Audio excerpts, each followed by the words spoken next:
Welcome, traveler, to part 3 of my Twitch bot tutorial series.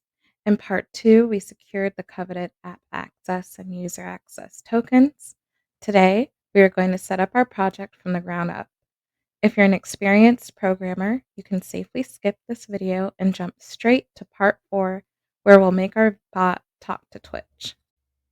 In this video, I will walk you through creating a VS Code project, connecting it to GitHub, deploying our web service on Render, and adding environment variables to the project.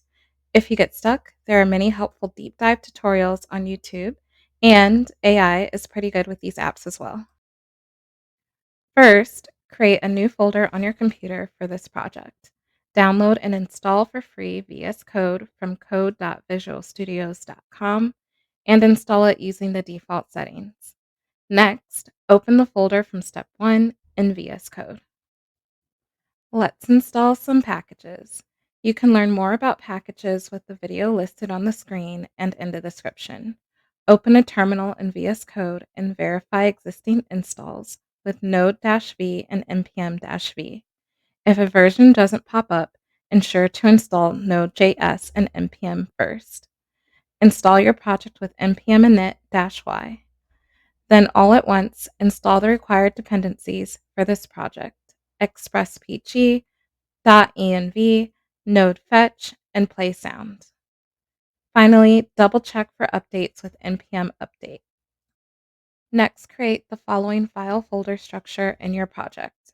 You will need a .env, .getignore, and readme.md file at the root, a sounds folder, src folder, and test folder, and within the src folder, a server.js file and a Twitch folder. Second, add simple starter content in your readme.md file.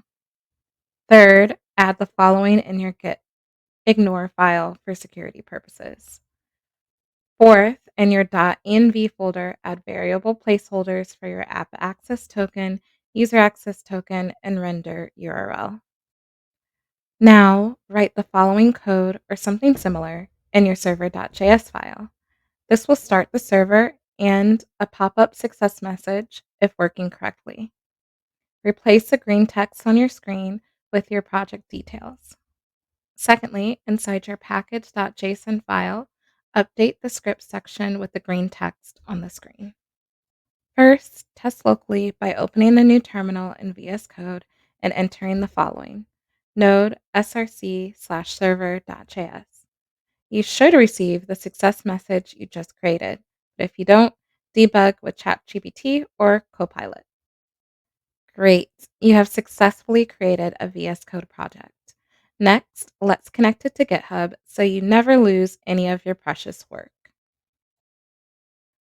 First, if you don't have one already, create a GitHub account at github.com. Click the New Repository button and set the name, description, and visibility to private. Do not add README, gitignore, or license. Once done, click Create Repository. Then GitHub will give you a confirmation page that you should not close. In your VS Code terminal, initialize your Git repository locally with git init, git add, and git commit. Connect your local repository to your online account by copying the confirmation code from Git. It should look something like the code that's on the screen.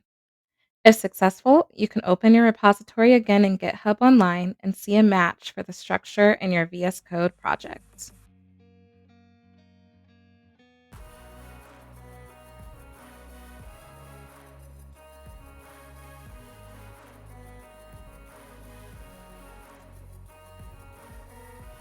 Awesome. Let's connect to a web server host. You don't have to use Render, but that's what I'm going to be using for this tutorial. Create an account on render.com, and hey look, you can log in with GitHub. Create a new web service. Select the repo we created in the last step. Fill out the form. There's guidance on the screen for every field. Deploy, and then you should receive a URL. You should have received a success message, just like when we were testing locally. If it doesn't work, debug with ChatGPT or Copilot. Finally, go back to your Render web service settings. More settings are now available, and I highly recommend turning off auto deploy. Here we are at the last step. env variables will not be shown in your code that is public, so it's a good place to store more sensitive variables. Let's get started. We need to do this in both the local file and in render. So in your local.env file, replace the app access, bot user access, and base URL with your real data. Similarly, go to render under manage and edit the environmental variables to mirror your .env file. You're all set up to start coding. I will see you in the next video where we create API magic. Since creating this video series, I have changed my screen name. You can now find me at TheQuietRiotGamer on all channels. And don't forget to follow, join, and subscribe. Thanks for watching.